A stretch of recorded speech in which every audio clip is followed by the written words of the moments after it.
Waktu terus berlalu. Dalam menelusuri kehidupan ini, ingin aku kongsikan satu coretan kenangan yang aku lalui dalam hidupku. Mungkin ada pendengar Adila yang pernah berdepan dengan saat-saat sukar dalam membesarkan anak-anak. Muhammad Zaim, begitulah nama anak ketigaku yang dilahirkan secara pembedahan 8 tahun yang lalu. Dia dilahirkan pada 16 Februari 2015. Seberat 4.2 kilogram di hospital kerajaan. Alhamdulillah, walaupun aku dah ada sepasang anak lelaki dan perempuan, kehadiran Zaim akan menambahkan lagi seri kebahagiaan dalam rumah tangga kami. Dari segi fizikalnya, Zaim adalah seorang bayi yang normal. Dia cukup sifat sebagai seorang bayi lelaki. Tiada cacat celanya. Aku bersyukur kerana dikurniakan seorang bayi yang comel. Bagi aku, Zaim adalah anak bongsuku yang terakhir kerana abang dan kakaknya juga dilahirkan secara pembedahan. Aku adalah seorang ibu yang berkerjaya. Setiap pagi, aku akan hantar Zaim ke rumah pengasuh sebelum aku ke tempat kerja. Dan pada sebelah petang, aku akan mengambil Zaim bersama abang dan kakak yang pulang dari sekolah. Begitulah rutin harianku sehari-hari. Hampir setahun aku membesarkan Zaim dengan penuh kasih sayang. Dia tak banyak kerenah. Daripada merangkak, sehinggalah dia boleh berjalan. Tumbesaran Zaim adalah normal seperti kanak-kanak lain. Cuma, aku sedikit perasan, ada sesuatu yang tak kena pada Zaim. Pada mulanya, aku ingatkan perkara biasa bagi seorang kanak-kanak. Setiap kali bila aku panggil namanya, dia langsung tidak menoleh ke arah aku. Dia macam tidak peka tentang apa yang sedang berlaku di sekelilingnya. Aku mula merasa hairan melihat tingkah laku Zaim. Anak kita ada masalah pendengaran ke bang? Aku bertanya pada suamiku selepas beberapa kali aku memanggil nama Zaim. Entahlah, abang pun ada juga panggil nama dia masa dia tengah main. Tapi dia langsung tak pandang dekat abang, kata suamiku pula. Eye contact pun langsung tak ada, kata aku lagi. Saya risaulah bang. Kot-kot dia memang tak boleh mendengar, bisikku pada suami. Hati aku mula rasa resah dan risau bila memikirkan keadaan Zaim. Adakah sesuatu yang luar biasa telah terjadi pada Zaim yang aku dan suami tidak menyedari sebelum ini? 1000 persoalan bermain-main di fikiranku. Jika harus ku bersabar dengan segala derita, ku terima. Jika pahitnya terasa bagai di penjara tanpa bicara ku rela. Cinta akan ku mengasihimu sehingga nadiku tiada lagi berlaku.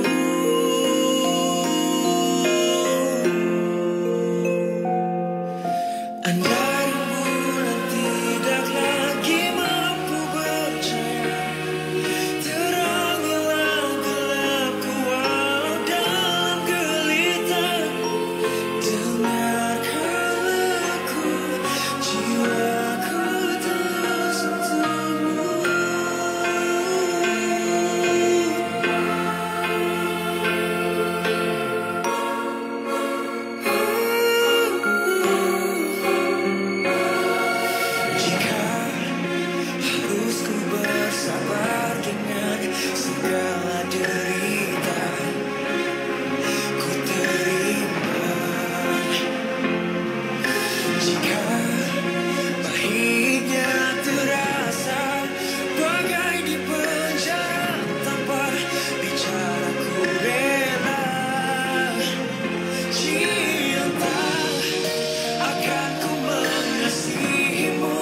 tahun umur Zaim, aku mengharapkan ada perubahan positif yang akan berlaku padanya. Namun aku hampa. Jika kanak-kanak lain yang sebaya dengannya dah boleh menyebut sepatah atau dua patah perkataan, dah boleh panggil Umi, dah boleh panggil ayah. Tapi anak aku langsung tak ada perkataan yang keluar dari mulutnya. Dia langsung tak bercakap. Ya Allah, dahlah tak endah kalau dipanggil. Tak boleh bercakap pula tu. Ibu mana yang tak risau bila melihatkan anaknya macam tu? Aku semakin buntu. Aku tak senang duduk. Zaim, kalau dia nakkan sesuatu, dia akan tarik tangan aku. Nak suruh aku yang ambil barang tu. Itu aja yang disebut berkali-kali. Kadang tu, dia pegang tangan aku. Lepas tu, ditolak ke peti sejuk. Mungkin dia nakkan makanan dalam peti sejuk tu. Aku tak faham. Kenapa dia jadi macam tu, ha? Lepas tu, kalau dia tak dapat apa yang dia nak, dia akan menangis dan mengamuk. Habis semua barang permainan dilempar dan diseparkannya. Puas aku memujuknya. Tapi dia memang tidak akan faham apa yang aku cuba terangkan padanya. Aku memang tak pernah terlepas janji temu untuk membawa Zaim ke klinik setiap kali tiba masanya. Hari tu, aku bawa Zaim ke klinik untuk menjalani satu ujian. Masa tu, umur Zaim 1.5 tahun. Bila keputusan ujian dikeluarkan, aku terkedus seketika. Ujian yang dilakukan itu tidak mencapai skor yang sepatutnya. Doktor di klinik itu telah merujuk kes Zaim ke Hospital Universiti Sains Malaysia, HUSM Kubang Kerian, Kelantan, untuk berjumpa dengan speech therapist. Aku terpaksa menunggu selama 6 bulan untuk mendapat janji temu di sana. Masa tu umur Zaim dah 2 tahun. Semasa sesi perbualan aku dengan speech therapist, ada ciri-ciri penyakit autism pada Zaim. Anak bongsu ini juga terpaksa dirujuk ke pakar psikiatri kanak-kanak untuk rawatan lanjut. Aku mula membuat research atau carian di dalam Google. Aku ingin tahu lebih lanjut apa maksud yang tersirat pada perkataan autism. Autism atau ASD adalah gangguan perkembangan neurologi yang bermaksud memberi kesan kepada perkembangan otak dan berlaku pada usia awal seseorang. Ia memberi kesan kepada kemampuan anak untuk berkomunikasi, bersosial dan belajar seperti anak tipikal. Ish, adakah ini yang sedang berlaku kepada anak aku, Zaim? Allahu Akbar. Setelah menjalani speech therapy atau terapi pertuturan selama 1 tahun, barulah Zaim disahkan mengidap penyakit autism. Ya Allah, hanya Tuhan saja yang tahu perasaan sedih aku masa tu. Berat rasanya untuk aku menerima takdir daripada Allah Subhanahu Wa Taala. Kenapa aku? Kenapa tidak orang lain? Kenapa aku diduga sedemikian rupa? Apa salah aku? Anak aku seorang kanak-kanak autistik. Anak aku tidak seperti anak orang lain. Aku sedih. Aku sedih.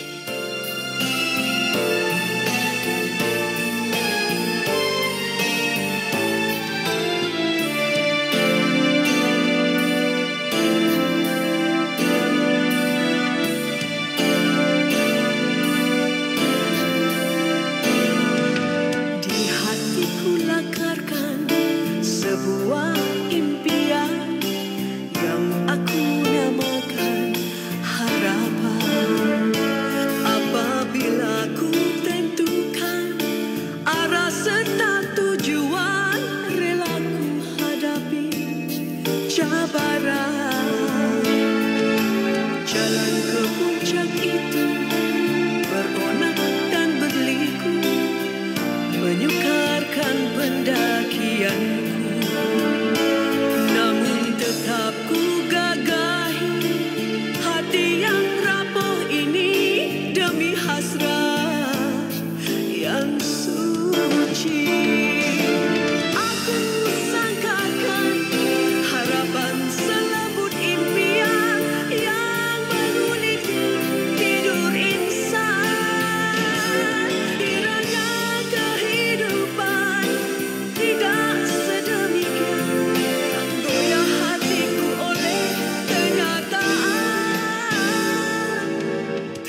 setiap malam aku menangis memikirkan nasib Zaim. Abang, maafkan As. Mungkin As banyak dosa. Sebab itulah Allah balas segala perbuatan As ke atas Zaim. Aku menangis lagi. Jangan cakap macam tu, As. Takdir daripada Allah kita harus terima. Mungkin ada hikmahnya, kata suamiku. Sebaik saja kami mendapat tahu penyakit Zaim, aku mengajak suamiku untuk balik ke kampung aku di Kuala Kangsar, Perak. Aku dah tak sabar untuk bertemu mak dan ayah untuk menceritakan keadaan Zaim. Kebetulan masa itu cuti sekolah. Kami bertolak dari Besut, Terengganu seawal jam 8 pagi. Perjalanan yang mengambil masa lebih kurang 5 jam setengah itu, aku rasakan terlalu lama. Bagaimana harus aku terangkan kepada mak dan ayah nanti? Adakah mereka dapat menerima kenyataan bahawa cucu kesayangan mereka mengidap autism? Sebaik saja sampai ke rumah, aku terus mendapatkan mak dan ayah. Aku peluk mereka. Mak, ayah, ampunkan As. Aku menangis teresa-esa. Kenapa ni As? Kenapa? Mak tak faham? Tanya mak keheranan. Zaim, mak, jawab suamiku. Kenapa dengan Zaim? Tanya ayahku pula. Zaim disahkan mengidap autism, jawab suamiku. Aku dah tak boleh berkata apa-apa. Rasa sebab di hati ini untuk menerangkan segalanya kepada mereka. Biarlah suamiku saja yang memberitahu mereka. Tapi ayah tengok Zaim tu sihat je, kata ayah. Dia memang nampak sihat, ayah. Cuma dia ada masalah keupayaan nak bercakap, nak berkomunikasi dengan orang lain, terang suamiku. Contohnya, kalau kita panggil nama Zaim, tak ada tindak balas, dia tak pandang pun ke arah kita, kata suamiku lagi. Oh, macam tu. Ayah mengangguk. Sepanjang berada di kampung, aku merasa sangat sugul. Biasanya kalau aku balik ke kampung, aku akan berziarah kaum keluarga terdekat dan juga jiran tetangga. Tapi aku rasa malu untuk bertemu dengan mereka. Aku rasa rendah diri kerana mempunyai anak yang tak sempurna akal dan fikiran. Aku seolah-olah hilang pedoman. Apa akan jadi pada Zaim selepas ini? Bagaimana dengan masa depannya nanti?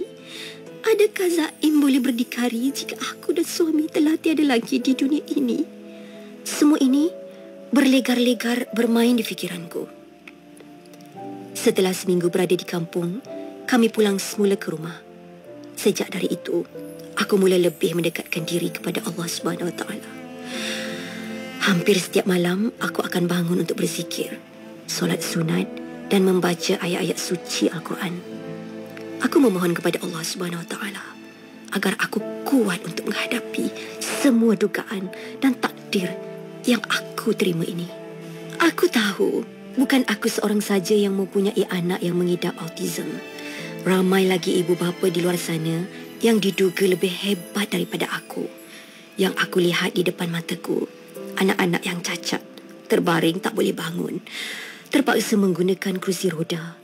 Sedangkan anak aku boleh berjalan dan berlari ke sana kemari.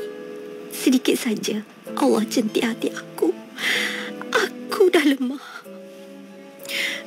Allahu Akbar. Sejak dari itu aku mula berfikir, aku harus menerima ketentuan daripada Allah SWT.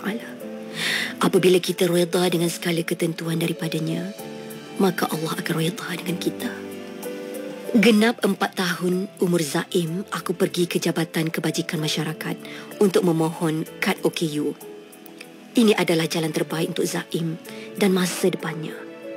Kini, Zaim dah mula bersekolah.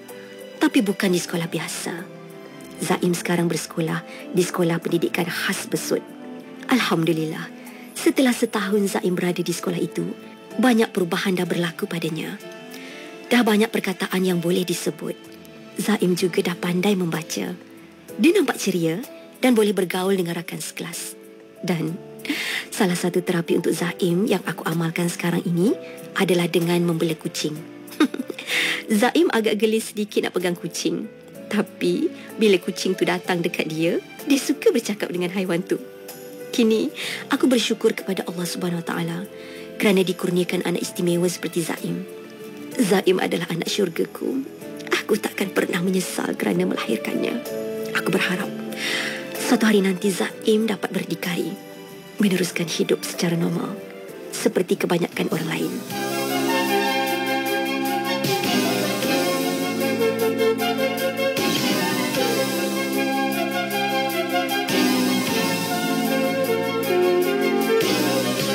Hadirnya dirimu di dalam hidupku bersama sejuta rindu. Kau yang membawa cahaya dan menerangi hati yang pernah dilukai.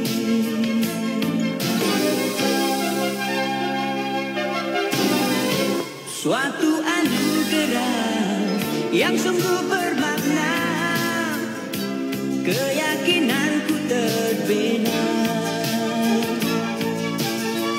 Kau memberi kepastian dan keyakinan, kau meneruskan kehidupan.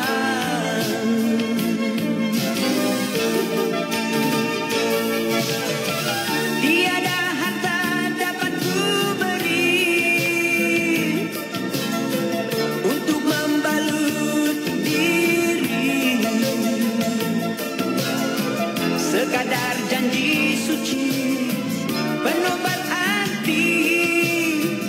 Tak ingin aku kecewakanmu, karena kau adalah harta hidupku.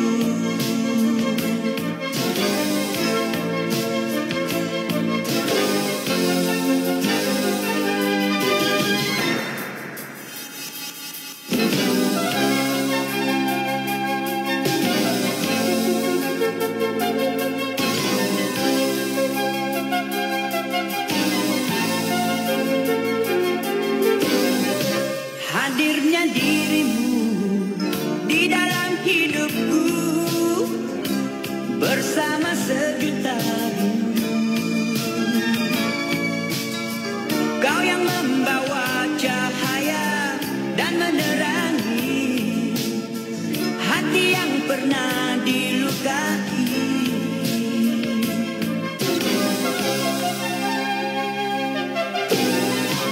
Suatu anugerah yang sungguh bermakna,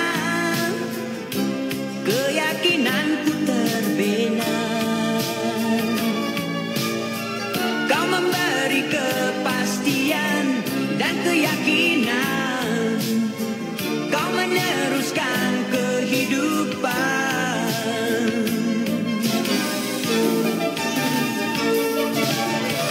Tiada harta dapat ku beri untuk membalut diri, sekadar janji suci penobat arti.